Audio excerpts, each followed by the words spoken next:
Hello, I'm Rory McKiernan, and you're welcome to the Love and Courage podcast. A big thanks for tuning in. It's great to have you here.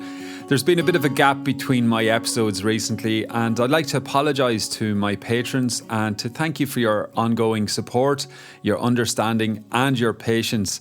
I've been whizzing all over the world doing online events related to my book, Hitching for Hope, over the past few months. Now, obviously, I haven't been able to physically travel due to travel restrictions, but I've been able to virtually travel the world, and I've done over 20 events now in cities throughout the US and the UK, as well as Australia, South Africa, the Netherlands, Hungary and beyond. I've been really loving it, talking to people about Hitching for Hope, reading some passages from the book and having conversations with guests on themes that are in the book, such as community, connection, resilience and hope for the future, all pretty relevant to where we're at in the world right now. I've also been working on another podcast project. It's called the Creative Souls of Clare podcast, and it features inspiring artists, musicians, theatre makers, poets and other creative people in and from County Clare here on the west coast of Ireland. So do check that out if you get a moment. It's the Creative Souls of Clare podcast. So back to this, the Love and Courage podcast. I have some great new guests lined up and I'm excited to get things moving again. So let's get stuck into this episode. My guest might also be called the Creative Soul of Clare, although he is originally from Dublin. He's now living in the heart of the spectacular Burren region in County Clare. Michael McCaughan is a former Irish Times Latin America correspondent and has spent 3 decades working and writing in countries such as Mexico, Cuba and Colombia. He's the author of several books, and his most recent one, Coming Home, explores his journey to reconnect with the Irish language. It's a fascinating read. Michael is a fascinating guy, and you're going to hear more about him, his stories, his adventures in life, and I know you're going to enjoy this episode. So thanks again for tuning in. Thanks again for all your support, your patience and your ears. Let's get going with the Love and Courage conversation with Michael McCaughan. Michael, very welcome to the podcast. You were telling me before we went on air that there have been no eggs today from the Burren farm that you've been setting up. Well, it's not quite a farm, is it? But you do have some recent arrivals there that have been bringing you a steady supply. This is very true. I have what I would call a very modest small holding, which I suppose you could say thanks to the pandemic, as these things happen, I've had the time and the energy to keep an eye on and sort of foster properly. One of them being a hen coop, which I'm very proud of. And it's the sort of the first animals I've ever taken care of in my life. And they have been delivering eggs on a regular basis, but I was advised that when winter comes and when the light is gone, that they're very light sensitive when it comes to laying eggs and so on. So I was surprised that there was a return to eggs in the last week. And I'm even surprised that we're starting this discussion on this because, 20 years ago, we would have started with the Cuban Revolution, but now we're on the egg production in the Burren. The egg revolution, I love it. Yeah, well, have we just therefore captured your whole life journey in one sentence there? The Cuban. We're done, Rory. I think we're done. We can wrap up. Wow, there's so much to unpack there.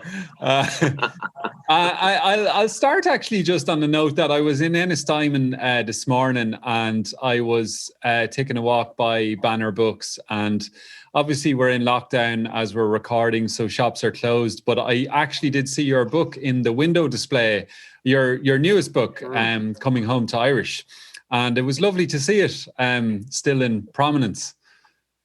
Are you aware that it's still out there, and or where is well, it? I am, and what it's in a sense one of the dilemmas that I've had is that my area of the closest thing you could call expertise in my life has been Latin American revolutionary movements, and that is a fairly small catchment area in the Burren and the west of Ireland. So the books I've produced have been produced by publishers generally elsewhere to an audience that's often elsewhere.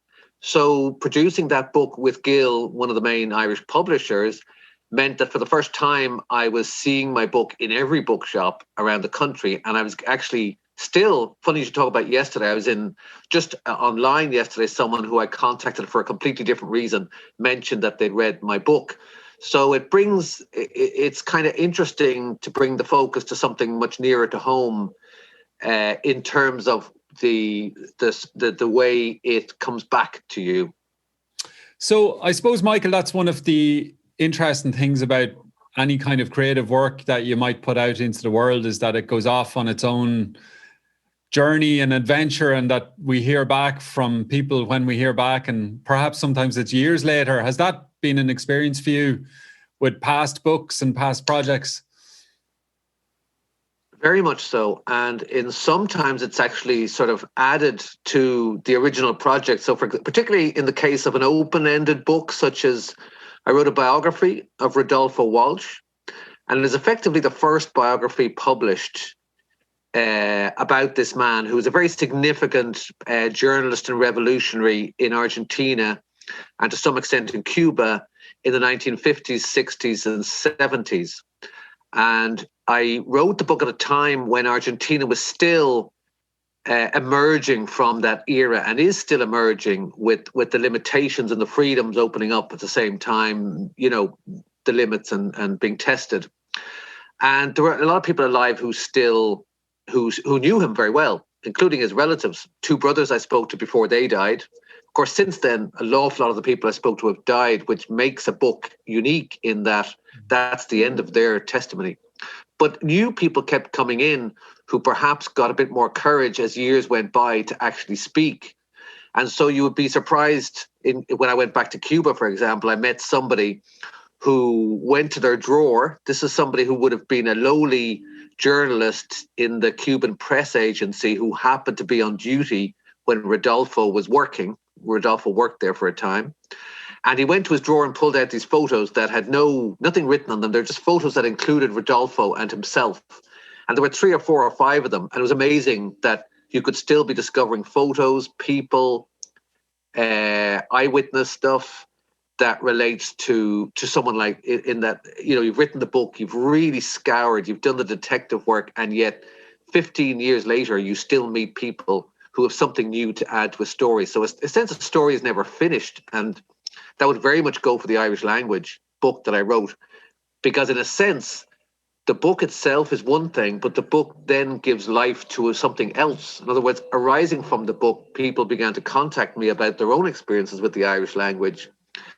And what has been, there are 2 particular cases which are particularly gratifying. One, a young woman in Germany, a teenager, who wrote to me in Irish, an email in Irish, explaining that she was on a trip to Ireland with her mother, and they're big book buyers, and they saw my book, bought it, her mother bought it, gave it to her, and she decided she was going to learn Irish.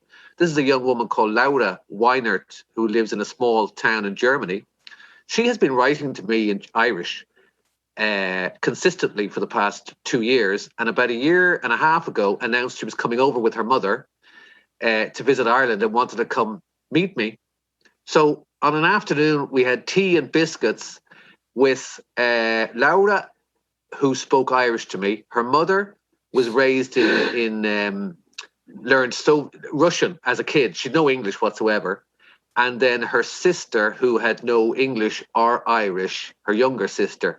So it was a really interesting conversation in which the only common language was Irish, with these 3 German people, well, between the 2 of us at least, who had the Irish. Quite remarkable.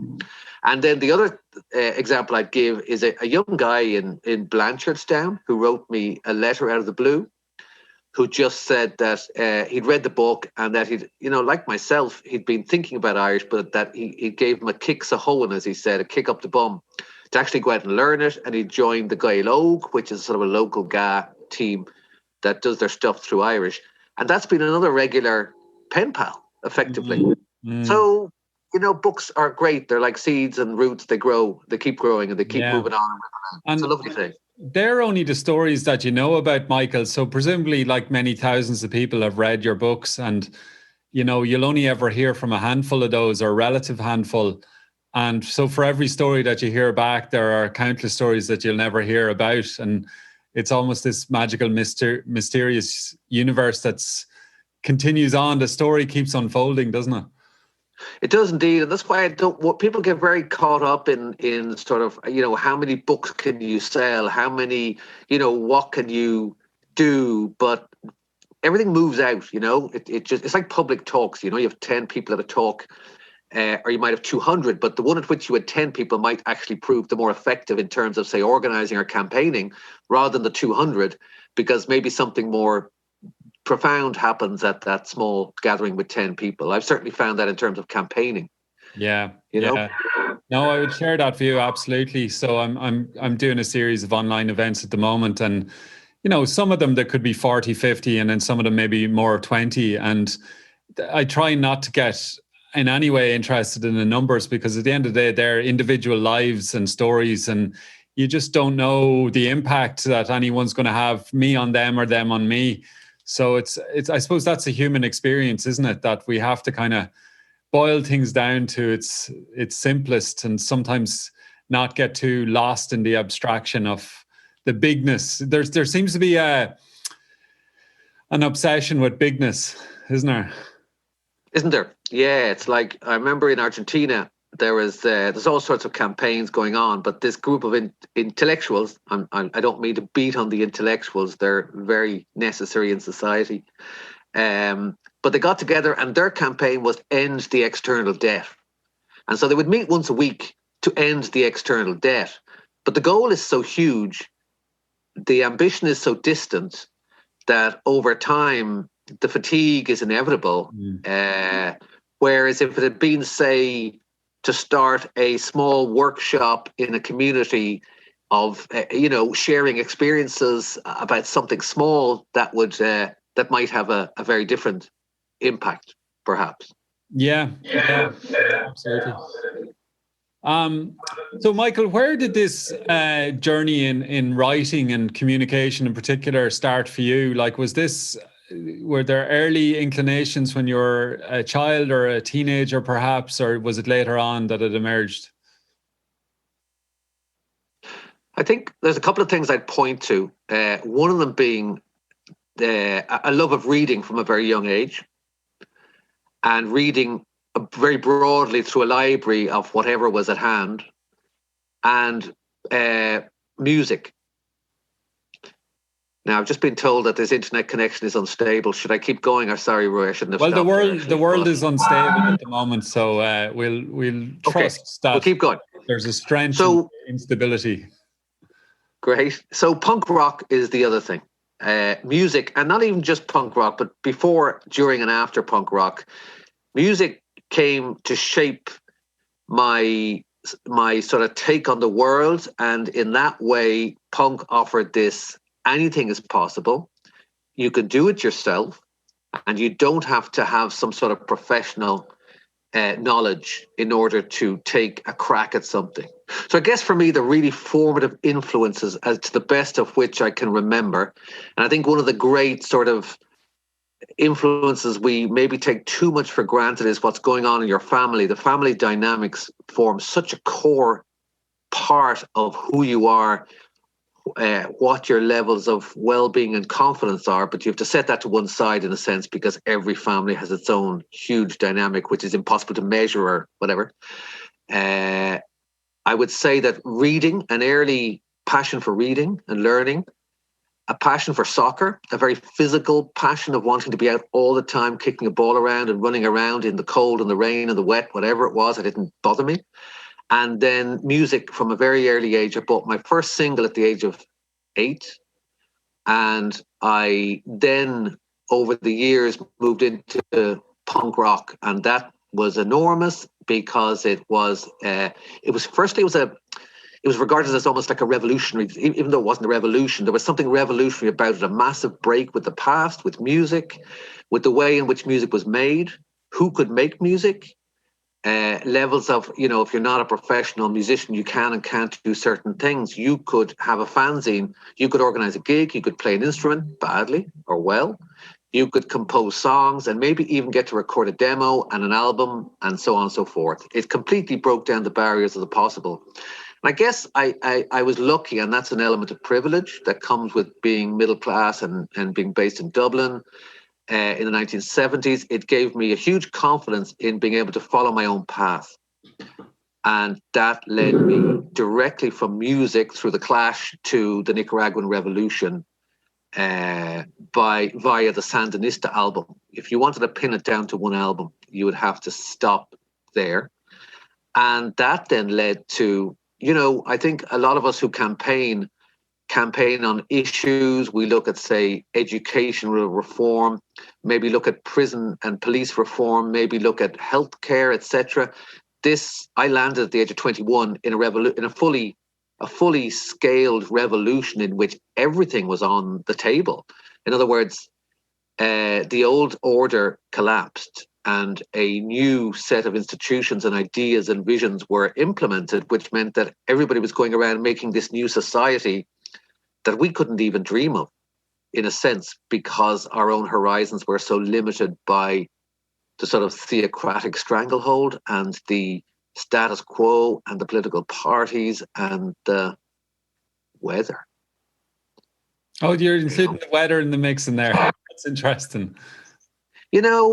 I can't help thinking it. Every time I go to a rally in Nicaragua, Mexico, and you plan something, say you plan a 3-day festival of resistance to all the oppressing awfuls that surround you.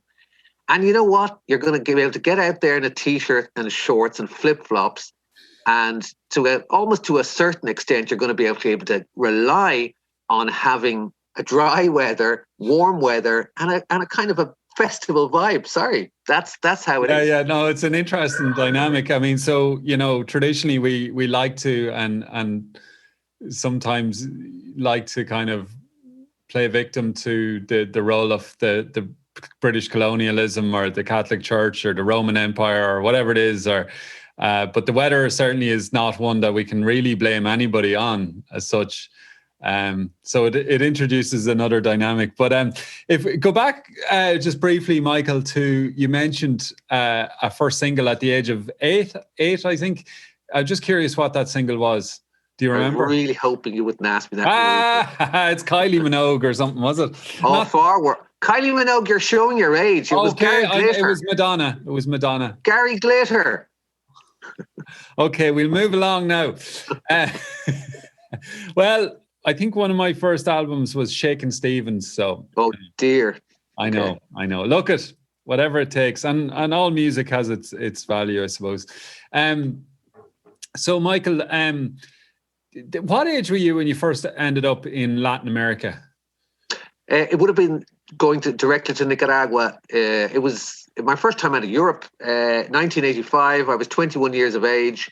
And it was year 6 of the revolution in Nicaragua. I arrived by boat. I left Dunleary on a boat. I had a farewell that was like a wake.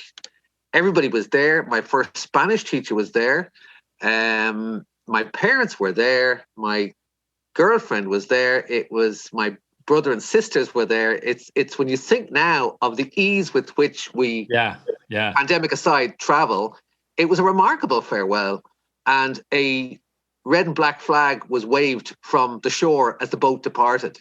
That's how kind of exotic and exciting and vital that type of travel was back then, particularly to a place as unusual as Nicaragua with such a radical process going on.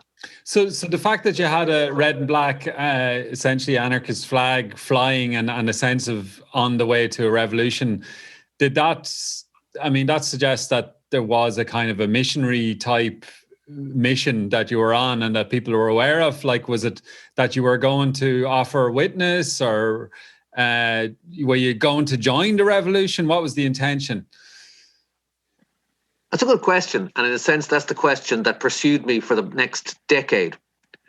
And I guess everything. It was definitely, I hate the word mission, for obvious reasons, but it was certainly, in my head, it was a glorious journey of pursuit of an ideal, which I would then, given how hard it was to travel, in a sense, I was almost like being entrusted as a delegate to go off, witness, and come back. And that may be why one of the things I did when I came back was organize an exhibition which when I think about it now, it was I was going to say it's the Project Arts Centre. It wasn't the Project Arts Centre. It was in Temple Bar anyway. It was possibly not the Hirschfeld Centre. Anyway, it was one of those buildings that were in the hands of creatives at the time.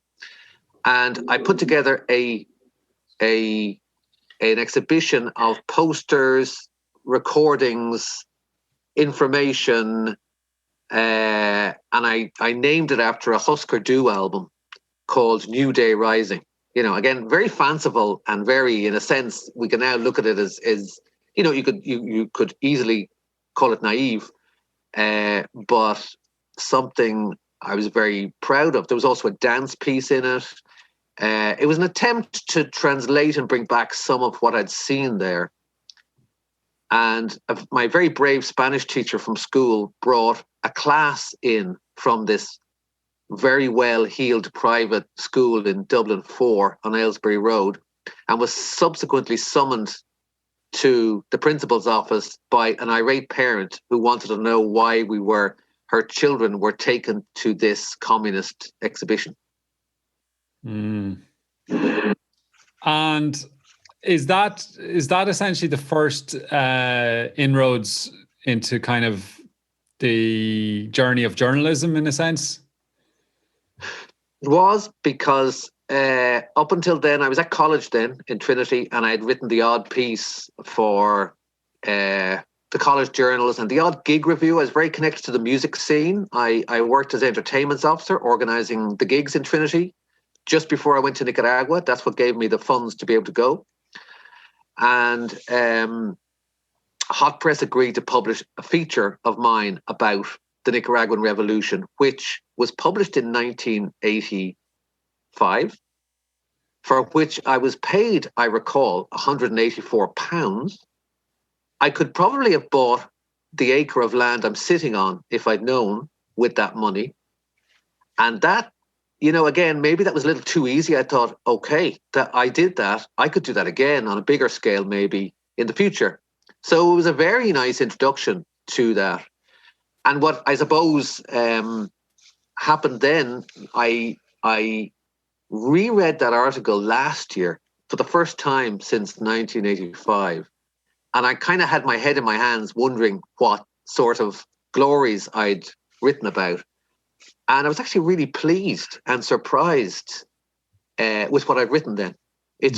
I believe it stood up within the limitations of writing in the 1980s about. The other thing that stands out for me there, Michael, is the fact that you were, relatively well paid for your work and your labor, which really in the modern context wouldn't necessarily be the case, particularly for a younger person. Like, the media landscape has changed. There's so much more diversity, of course, in opportunity, but the ability to get paid is a whole nother thing. And I wonder how that maybe has undermined journalism as well. It's quite shocking, I guess, because I would have simply, so I began my writing career, if you want to call it that, I would say in 1989, in that's when I became a full-time journalist. And I followed that through into the 2000s and more or less up until the last year or two. And it's been remarkable to see how what you're talking about, that process of people simply not being paid and not expecting to be paid, and how that creates a kind of a mental picture in people's minds. So I've three wonderful nephews, and they all studied journalism in DCU. And one of them has subsequently gone on to become quite a successful journalist in his own right. But watching them negotiate and navigate and talk to me about how they were starting out compared to how I started out is just unbelievable. Mm-hmm. When I started out, you needed an NUJ card.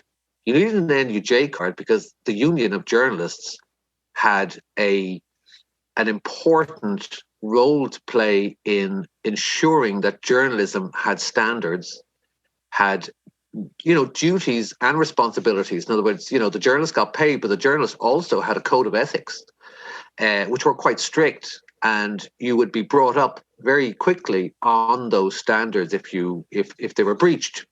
Obviously, there are all sorts of different journalisms going on, tabloid and broadsheet, but it was certainly a craft and an industry that demanded standards, and a sort of an apprenticeship of it. You didn't just walk in off the street and start writing features. You learned a lot about all the different areas of the newspaper structure and operation. That then became anyone can write and publish, which is very good. In the same way, anyone can make music, but the potential for a race to the bottom is obvious. And in the type of country we live in, with the economic structures we live in, that then became very easily a form of exploitation. And that remains, that process is accelerating, and the mainstream media is losing ground, which is not to say that the mainstream media is a martyr necessarily. It's just to say that as a kind of a pillar, it's one of the only sort of pillars which could be held to standards. Yeah, and I mean, it's additionally relevant as we speak when we have essentially attempted coup going on in Washington, and the political consequences of this around the world in terms of not just fake news, but undermining democracy, undermining public health. There's a whole kind of gambit of problems that come with the dismantling of a standard. Exactly, and so journalism is one end of this, but it happens to be a particularly important one, because what as it's so obvious that what people absorb in information begins to shape their view of the world. Language is so critical, and the shaping of that world becomes the vocabulary and the possibilities of discussion, the spectrum of discussion, and that has really taken a jolt in the past, you could say 5 years, 10 years, 1 year. It seems to become more extreme as we go on, and that makes our discussions and our debates and our political environment much more difficult, much more incoherent, and difficult to kind of come together on. That's for sure. Michael, I want to go back to the books and the writing. How many books have you under your belt at this point? Let me see. I have 4 published books and 1 book that is unpublished. Okay. So, that's a lot of hours and a lot of craft and a lot of patience and discipline and focus. Can you talk to me a little bit about your practice and what it is for you to, where the idea might come from to getting the bum on the seat and then what follows? Do you have a particular process or discipline, or does it vary from book to book? I'd say it varies from book to book in terms of how much the balance between research and out in the field interviews versus what I can do myself without leaving a desk. In terms of establishing a practice, I think my time in Latin America was very helpful, in that moving from Ireland to South America to work meant a huge shift in my mindset about how things get done, when they get done, and how hard it is to get, say, an interview. So there's an awful lot of walking, waiting, inhospitable conditions, challenges, dangers, involved in getting your story in Latin America. And so that set me up with the stamina. I consider it a kind of a work stamina that I have, that I can actually sit down to something and be prepared not to get up before it's done. Whether that's a 1 day thing or 100 day. I think of books often as 100-day wars, battles, in which you do a lot of research. The research time has to be loose, because you have to allow yourself the time to waste and wander where things might not work out. And in the case of the Irish book, I think I did 45 interviews. And when I say interviews, most of them were like this. They were sit-down interviews that could have lasted an hour or 2 or more. And they usually involved me traveling somewhere, setting up, reading before I got to the person. In other words, you go and speak to Padre Riada in Cooley, or you go up to interview the principal of an Irish school in Derry or Belfast, and you do your homework. And so there's this expanding work demand, research hours that go into a short interview, which then has to be distilled and woven into a narrative that will be accessible and interesting to a wider audience, including an audience who maybe don't know anything about Belfast or Cooley. So all those challenges mean that a huge amount of work's taking place away from the computer, and then when you get to the computer, you have to have the patience to follow through these threads that may take a long time to reveal themselves or become in some way coherent. Mm. Yeah, it strikes me that, that many times people are looking for this secret sauce or recipe of how to kind of create something, but it is a case that the journey is so different for everyone, isn't it? That it is, and that's why there's no one size fits anyone for this. I think what writers must have in common, I think it just stands to reason, it's fairly obvious, is a overwhelming desire to write, and beyond an overwhelming desire to write, an overwhelming desire to actually put that in a format, in some sort of publication, whether it's online or in print. You really have to want it badly to make it happen, Mm. Yeah, that's for sure. And so, Michael, can you, we're obviously going to have to skip entire decades here, because we will never get to cover all the different adventures, and hopefully there'll be a book about that people can read in due course. But I want to, we may return to Latin America, but I want to kind of bring us into the Burren and into Clare, and how this part of the world has entered your life journey. How did that happen, rather? Again, a series of fortunate events, and a total surprise. If somebody had shown me the Burren and said, this is where you're going to actually put down roots and establish your permanent pensionable home for the foreseeable, I would have doubted it, if not opposed it. I wasn't taken by the Burren at all. It was a chance set of events in which I met someone who moved to the Burren. I moved with them, and subsequently they left. I stayed, but it was more or less for the first few years, 2003, say to 2008, it was more like a headquarters, where it was really nice to have a place. I never thought I'd own, for a start. Like, land is the main, one of the main issues of contention in Latin America still today, is land ownership. Mm. Who owns land and who controls land determines how communities can survive or otherwise, whether that's Mexico or Argentina or wherever. And in that context, I would have spent an awful lot of time focused on land issues. And so owning land, it wasn't on my radar, but it's just so happened that it was own land or nothing. This acre came up and it was either buy it or don't have it. It wasn't for rent. And I was starting to be in a position where I needed to rent because I was spending more time in Ireland. Arising from all that, this place fell into my hands rather than me. I never went looking for it. It sort of came looking for me, landed in my lap to some extent. But I can tell you that from 2003 in March, when I arrived here, until March 2020, there was a fraction of the work done compared to the last year. In other words, last year I actually settled here. Before that, it was like a headquarters, and I came and went and liked it and enjoyed it. More and more, I began to see the Burren and get to know the Burren and love the sky and the mountains. Sliabh Rua, Mullaghmore, all those places, really special places and a great community.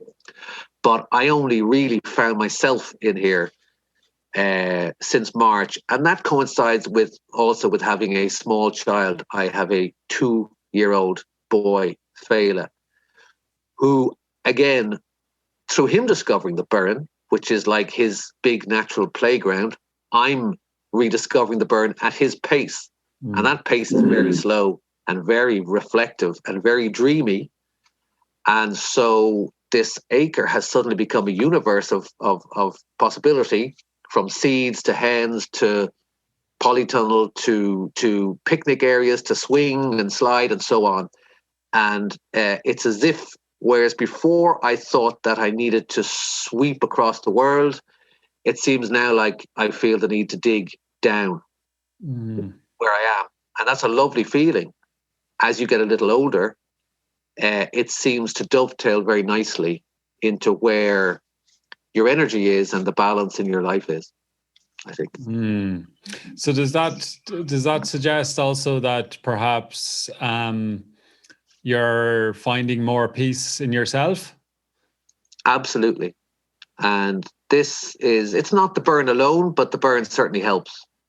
It's not Fela alone, but Fela certainly helps. It's also a process of, I suppose, just delving into spirituality. So I would have been raised in an atmosphere where a word like spirituality was linked to the Catholic Church, and it was fairly meaningless. It was empty, and rebellion at that time, the punk rebellion and others, was targeting that, and that was seen as a kind of an orthodoxy and a status quo to be challenged. Then when you slip that coat off or that skin off and you have a chance to go out into the world yourself, spirituality, which is this very, very difficult to pin down, but very, very easy to recognize when it meets you, whether that's the Camino. I did the Camino journey with my niece, and that was, I guess I'd have to call that a spiritual experience, even though we simply walked and talked, But I began reading, Osho, big influence, one of the great philosophers of the 20th century. And then visiting India and going to an ashram, spending time in meditation, totally opened up this idea that we are not simply political beings. We're not simply anything. We're interconnected in all ways, and that we are energy. And again, those concepts sound terribly flimsy to when you spend a life or a good portion of your life in pursuit of very concrete revolutionary change, but they come at you and they cannot be ignored. And if you let them in, there's a transformation that's very beautiful, and that brings a peace which doesn't exclude any other aspect of your life. It simply adds this amazing extra awareness to how you go about your life. Yeah, I suppose they're not mutually exclusive, the realm of social change and personal change, that there is an interface, there is an interconnectedness. And I wonder sometimes, the left in particular traditionally would have an aversion to organized religion, or at least the role of organized religion and in respect with the state, and quite rightly so, for many reasons. But do you think there's sometimes a throwing the baby out with the bathwater? I think it's more a case of looking at where power lies in society, and also the right of doubt and uncertainty to present itself in every area we work in, whether that's campaigning, whether that's parenting, whether that's work. There is a fear in the left of uncertainty. We like to have documents and manifests that tell us where we're going. We like to have the steps to revolution. We like to have the certainties, because uncertainty is seen as a threat to some sort of collective organizing effort.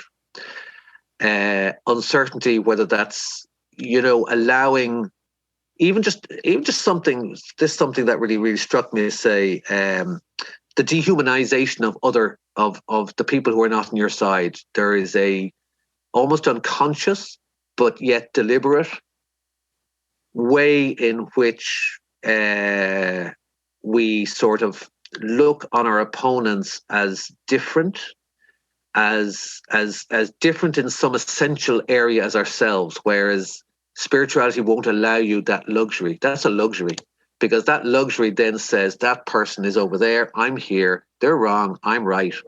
And that's the nice certainty that allows us to proceed and say, okay, we did this and that wasn't too good, but we did it because we had to, because they're the bad, they're the people we have to overcome. Spirituality it invites and demands a higher threshold and a more generous approach, which has a cost to it. The cost being that we can no longer rely on certainty, and we can no longer throw doubt under the carpet.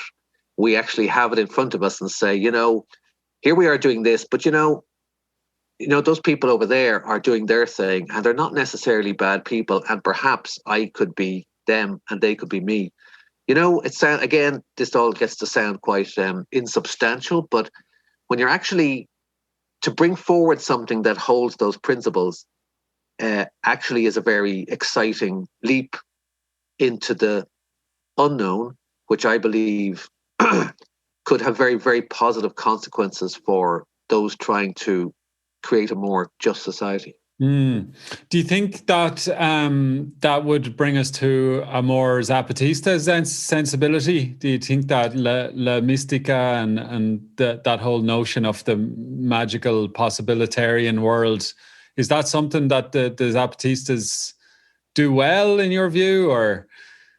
Yeah, what I think the Zapatistas bring together, and I guess sort of my own evolution has gone from sort of Sandinista to Zapatismo. Sandinista, if you'll allow a little bit of intellectual jargon here, there's hegemony. There's a hegemonic project which says that this movement is taking charge of a process, and that if you must believe and trust us, and what we say and what we demand must be the way forward, because it's the only way, because we know. And that's very tempting, because in a sense, as in Cuba, it allows you to join a project without doubts and uncertainty. However, the limits of that have been seen in Cuba. They've been seen in Nicaragua in a very sad way. The return of Ortega as a kind of a neoliberal ultra-Catholic, exclusive ultra-Catholic autocrat.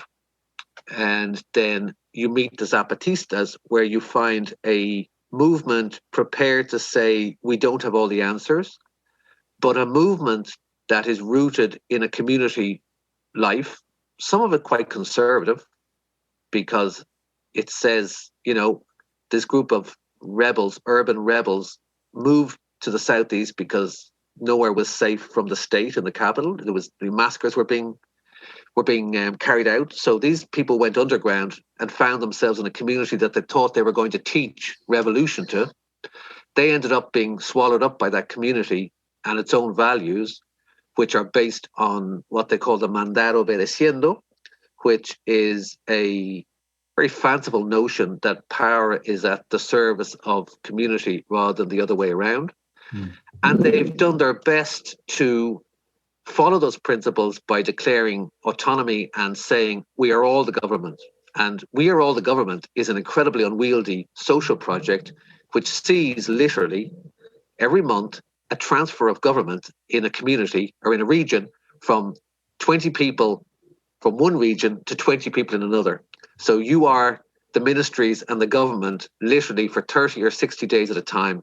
So partly it's chaos, and partly it functions because it's only trying to establish a project in a small area in which people speak Celtal, grow food, go out to the milpa. Everybody does almost the same job. Everybody in the community, almost every last person does the same thing, and belongs to a small number of families that are interconnected. So it can work on that scale.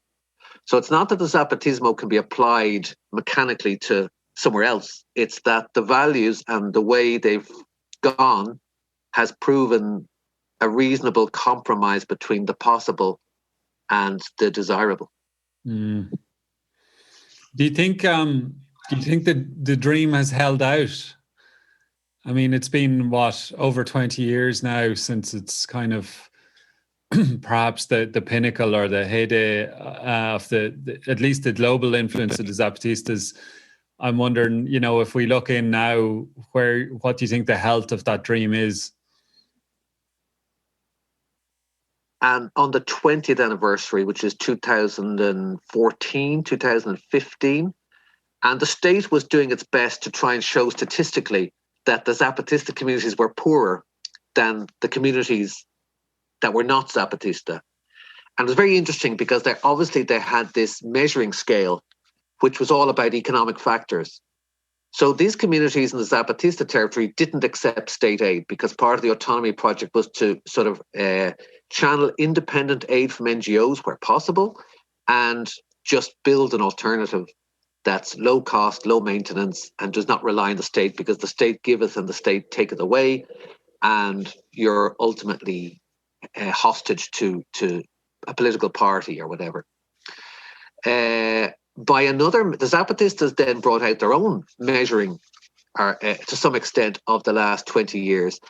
And the issue is it involves principles like dignity, independence, a indigenous education sector. In other words, the state sent in bilingual teachers. Just a small example. The state's plan was, everybody needs to speak Spanish. You're Mexican.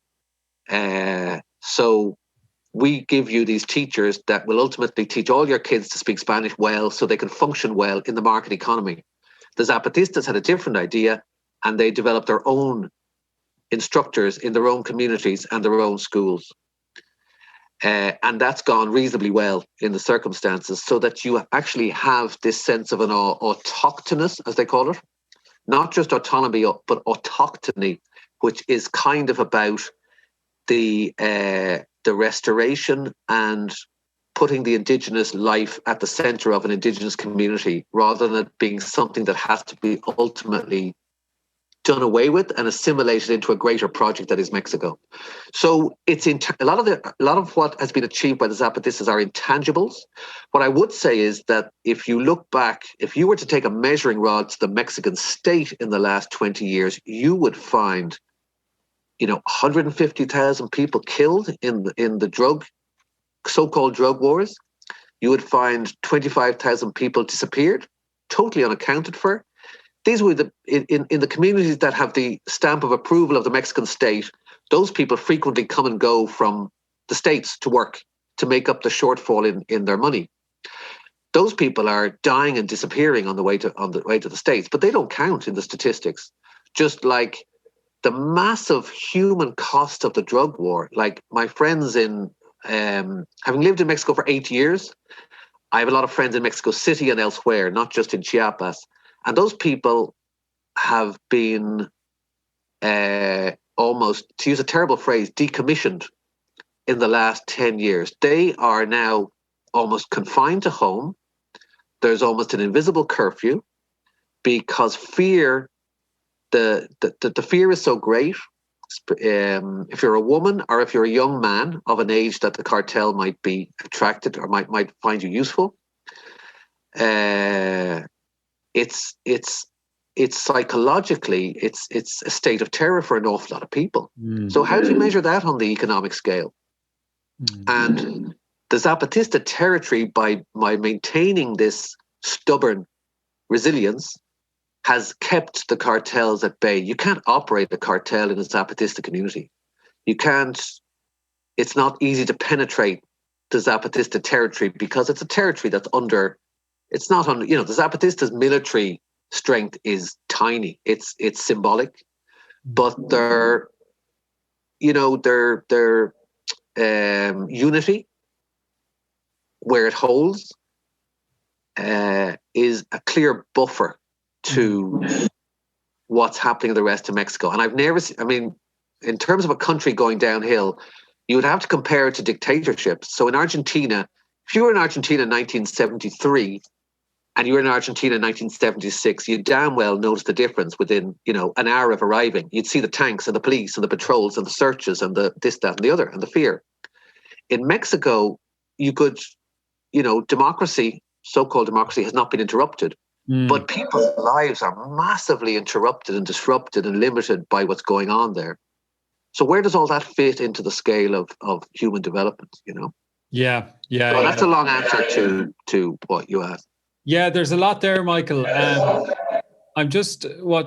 One other aspect I'm curious about is that, having seen life from a global lens, if you like, to have your own piece of heaven at your doorstep there, and with your acre and your vegetables and, your child and the mountains, and, I'm just wondering, does it give you a newfound sense of gratitude and perspective to just kind of cherish that? Because I suppose I'm projecting my own sense somewhat, whereby, we're overly and sometimes rightfully complaining about how bad things are in Ireland, or what we don't have or what we do wrong. But do you have that sense of perspective, I suppose?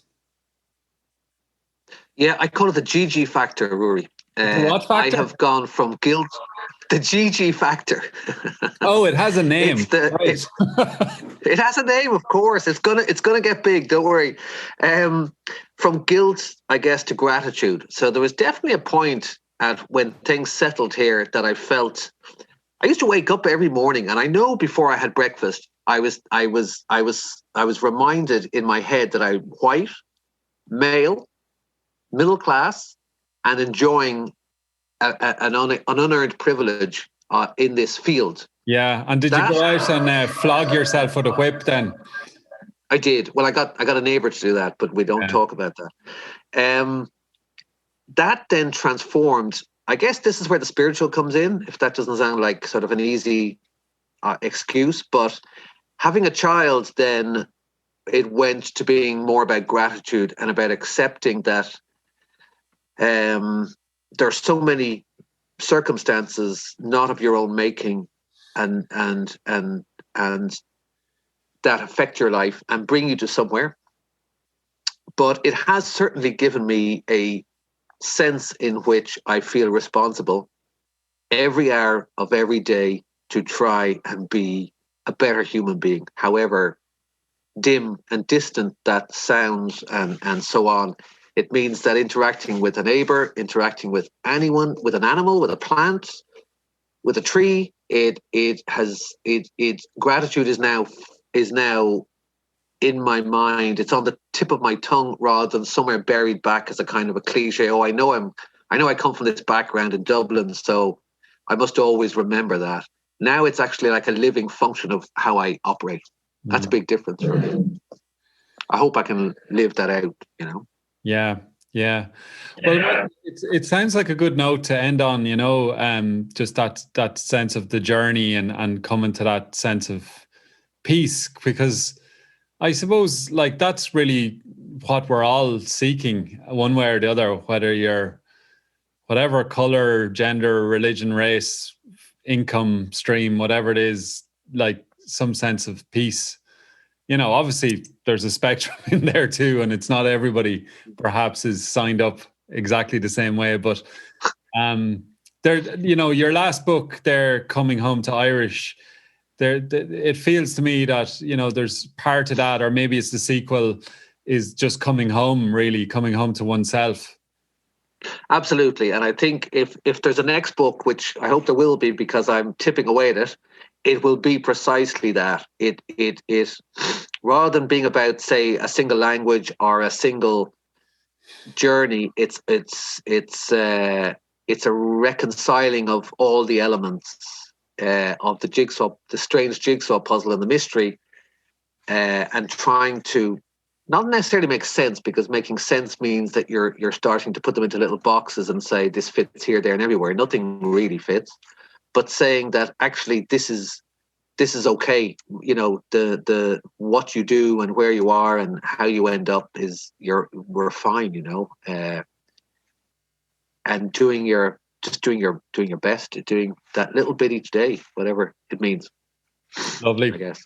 Well, it's been an absolute pleasure having you on the podcast, Michael. Thanks for your time, and look forward to reading that next book when it's ready.